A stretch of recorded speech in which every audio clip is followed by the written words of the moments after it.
안녕하세요. 이번 영상에서는 1894년에 일어난 동학농민운동에 대하여 살펴보겠습니다. 오늘의 학습 목표 먼저 보고 올게요. 지난 시간에는 갑신정변과 이후 조선의 상황, 그리고 당시 조선의 경제적 상황에 대하여 살펴보았습니다. 기억나시나요? 간략하게 살펴보면 급진개화파는 자신의 권력을 강화하기 위해서 갑신정변을 일으켰습니다. 갑신정변 때 당시 주장한 개혁 내용은 조선을 위한 것이었지만 백성의 지지를 받지 못하고 3일 만에 실패하게 되었죠. 이후 조선을 둘러싼 주변국의 위협, 그리고 당시 조선의 경제적 상황에 대하여 살펴보았습니다. 이번 영상은 지난 영상에서 이야기한 경제적 상황과 연관되어 있으니 잘 기억이 나지 않으시는 분들은 이전 영상을 시청하시고 다시 보시면 좋을 것 같습니다. 지난 영상에서 우리는 조선의 경제적 어려움에 대하여 살펴보았습니다. 기억나시나요? 방공령을 선포했지만 오히려 배상금을 지불하고 외국 문물이 유입되면서 백성들은 경제적으로 더욱 어려운 상황에 처하게 되죠. 그래서 일반 백성들은 외세는 물론 외세의 침입에 제대로 대처하지 못하고 있는 정부에 대한 반감이 생겼습니다. 사회적으로는 조선 후기에 등장한 동학이 점차 세력을 넓혀가고 있었죠. 하지만 동학은 세력 확장이라는 말이 무색할 정도로 조선에서 배척당하고 있었습니다. 동학의 창시자인 최재우는 사회를 어지럽혔다는 죄목으로 1864년에 처형을 당했죠. 유교 사상에 어긋나는 인내천, 즉 인간평등을 내세웠기 때문에 처형을 당했었는데요. 이런 상황 속에서 오히려 서양에서 유입된 천주교는 1886년에 인정되었지만 동학은 불법단체로 규정되면서 동학교도들의 불만은 더욱더 커져갔습니다. 그러자 동학교도들이 집회를 열기 시작했습니다. 앞서 처형된 최재우의 죄목과 사형 집행이 억울하다고 여긴 동학교도들이 최재우의 명예를 회복해달라면서 교조신원운동을 벌이게 된 겁니다. 교조신원운동이란 교조인 최재우의 신분을 회복시키기 위한 운동이라는 뜻입니다. 최초의 교조신원운동은 1892년 10월 공주에서 일어나고 11월에는 삼례에서 집회가 일어났습니다. 그리고 93년에는 보은에서 집회가 일어나기도 했습니다. 그런데 이 보은 집회에서는 이전까지의 종교적인 성격을 벗어나서 백성들의 삶이 어려워짐에 대한 책임을 묻는 정치적인 성격을 띠게 되었습니다. 여기서 나왔던 구호가 바로 보국, 안민, 제폭, 구민입니다. 한자라서 어려우실 수 있는데 당시 상황을 한번 생각해 보시면 그 의미를 쉽게 파악할 수 있을 겁니다. 당시 조선은 어떤 상황이었죠? 백성들이 살기 어려운 상황이었죠. 그러니까 나라를 돕고 백성들을 편안하게 하라는 보국, 안민을 주장한 것입니다.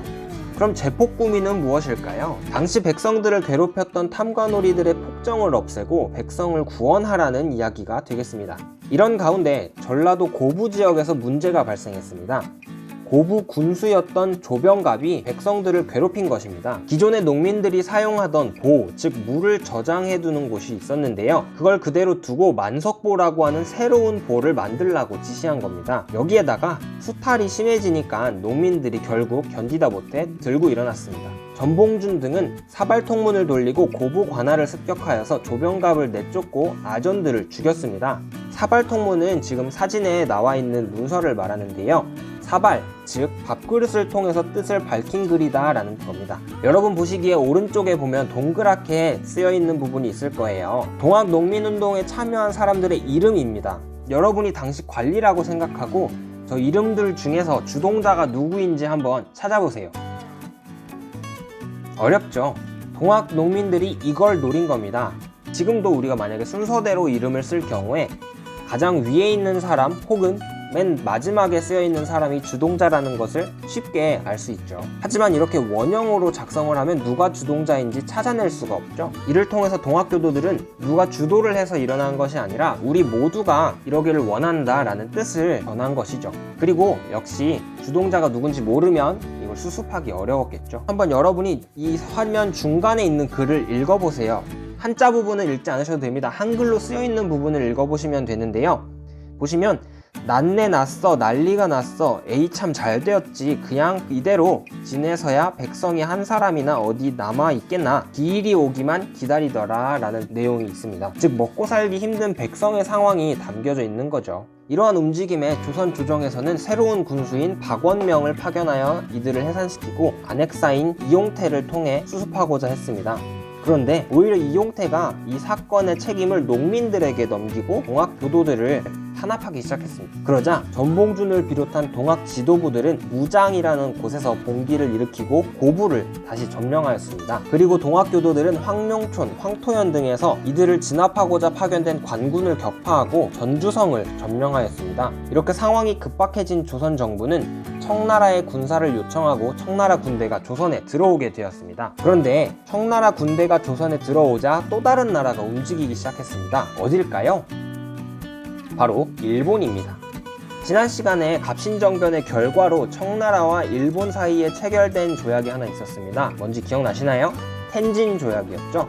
이 텐진 조약에 근거해서 일본도 조선에 군대를 파견하게 됩니다. 상황이 이렇게 되자 조선 정부는 동학교도들의 요구 조건을 전면적으로 수용할 것을 약속하고 동학교도들의 해산을 제안하였습니다. 정부의 제안을 받아들인 동학교도들은 전주에서 조정과 함께 전주화약을 체결하였습니다. 그리고 해정개혁안 12개조를 정부에 제시하여 개혁을 요구했습니다. 동학농민군은 집강소라고 하는 자치조직을 설치했고요. 집강소를 중심으로 안정을 취하게 된 것이죠. 여기서 잠깐 패정개혁안의 내용을 살펴보겠습니다. 1. 동학교도는 정부와의 원한을 싣고 협력한다. 2. 탐관오리는 그 죄를 조사하고 엄중히 벌한다. 3. 횡포한 부유한 땅 주인을 엄중히 벌한다. 4. 불량한 양반의 무리를 벌한다. 5. 노비문서를 불태운다. 6. 천인에 대한 차별을 개선하고 백정이 쓰는 평량갓은 없앤다. 7. 젊어서 과부가 된 여성의 재혼을 허용한다. 8. 무명의 잡다한 세금을 일체 거두지 않는다. 9.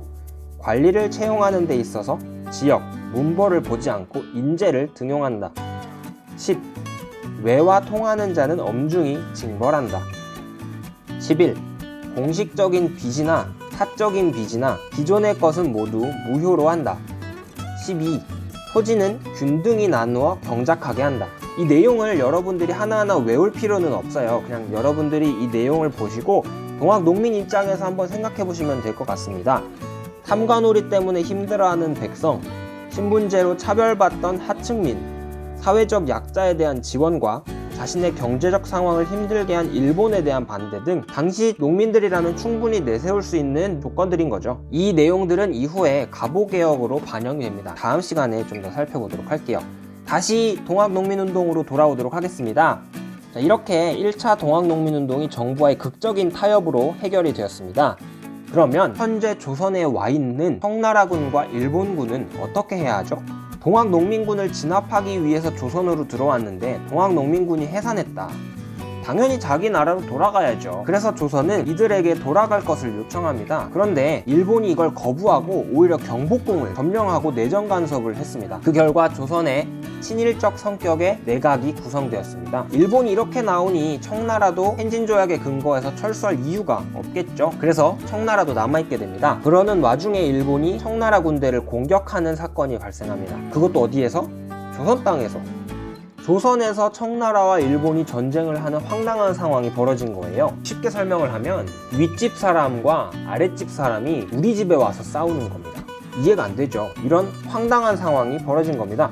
이 소식을 들은 동학농민들은 일본을 몰아내기 위해 다시 들고 일어났습니다. 이게 바로 2차 동학농민운동입니다. 1차 동학농민운동은 봉건적인 조선의 내정에 대해 개혁을 요구하면서 일어난 사건이라면 2차 동학농민운동은 일본 등 외세에 대한 반대를 내세우면서 일어난 것이죠. 동학농민군은 전라도에서 집결하여 한양으로 진격했습니다. 한양에 일본군이 주둔하고 있었기 때문이죠.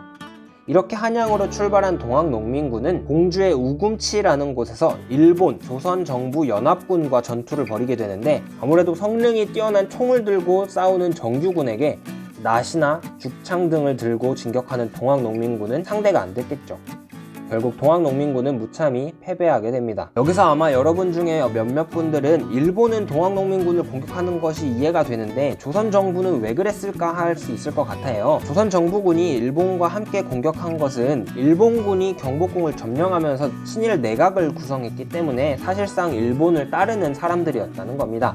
또한 동학농민군은 신분제 개혁을 주장했죠. 그러자 이를 조선의 유교 질서를 무너뜨리고자 하는 것이라고 인식한 양반 유생들이 자신만의 군대를 형성해서 이들을 막아 나섰기 때문입니다. 그럼 이렇게 두 차례의 동학농민운동이 갖는 성격과 의의는 무엇일까요? 앞서도 말했다시피 1차 봉기는 신분제도, 조세제도 개혁, 삼관오리 처벌 등 봉건적인 사회 모습에 대한 사회개혁을 요구한 운동이었습니다. 반봉건적인 성격을 갖고 있는 거죠. 그리고 2차 봉기는 일본 등 외세가 조선을 침략하는 것에 대한 반대, 즉 반외세적 성격을 갖고 있습니다. 그래서 동학농민운동은 반봉건, 반침략, 반외세적인 운동이다 라고 할 수 있습니다. 그리고 이 동학농민운동 과정에서 제기된 개혁 내용들은 이후에 갑오개혁과 의병운동에 큰 영향을 주었습니다. 그렇지만 동학농민운동에서 제시된 내용들은 구체적인 방안을 제시하지 못했다는 한계를 가지고 있습니다. 이는 동학농민운동의 주체가 정책을 수립하기보다는 생업에 종사하는 일반적인 농민이라는 것을 생각하면 이해하기 쉬울 것 같아요. 이것이 동학농민운동입니다. 근데 잠깐, 여러분 중에 1차 봉기의 결과 맺어진 전주화약 이후에 조선 정부는 어떤 개혁을 실현했지? 하는 내용이 궁금하신 분들이 있을 겁니다. 이 시기에 이루어진 개혁 정책의 내용에 대해서는 다음 영상을 통해서 살펴보도록 하겠습니다. 오늘은 동학농민운동의 내용을 살펴보았는데요. 오늘 배운 내용을 정리해 보겠습니다.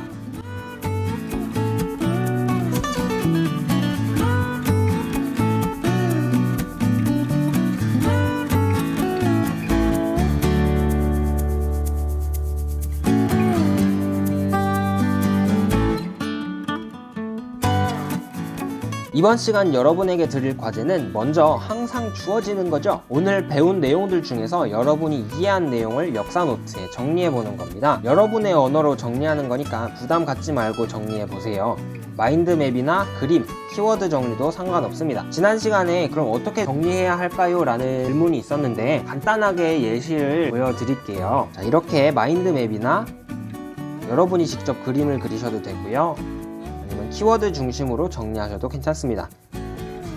그리고 두 번째로 이번에도 마찬가지로 수업 중에 여러분 이해가 되지 않은 부분이 있으면 언제든지 댓글로 달아주시면 되겠습니다. 질문은 금요일까지 모아서 답변 영상으로 알려드릴게요. 그리고 이번 영상에서만 주어지는 특별한 과제는 바로 여러분들의 음악 감상 시간입니다. 선생님이 링크로 노래를 걸어 드릴 건데요. 이 링크로 걸어드린 노래를 한번 여러분이 듣고 여러분의 감상평을 한 줄로 적어주시면서 그 가사의 의미를 분석해 보는 거예요. 아마 여러분들이 초등학교 때부터 익숙하게 들었던 노래일 겁니다. 그러니까 그 노래가 갖는 의미가 무엇인지 노래를 들으면서 한번 생각해 보시고 이 의미 역시 댓글로 달아주시면 좋을 것 같아요. 간단하죠? 전부 해주시면 되겠습니다. 여러분을 믿겠습니다. 다음 시간에는 동학농민군이 제시한 내용들을 조선 정부가 어떻게 반영하고 어떻게 이를 실현해 나갔는지에 대해서 살펴보겠습니다. 다음 영상도 기대 많이 해주시면 감사하겠습니다. 그럼 우리는 다음 영상에서 만나요. 안녕.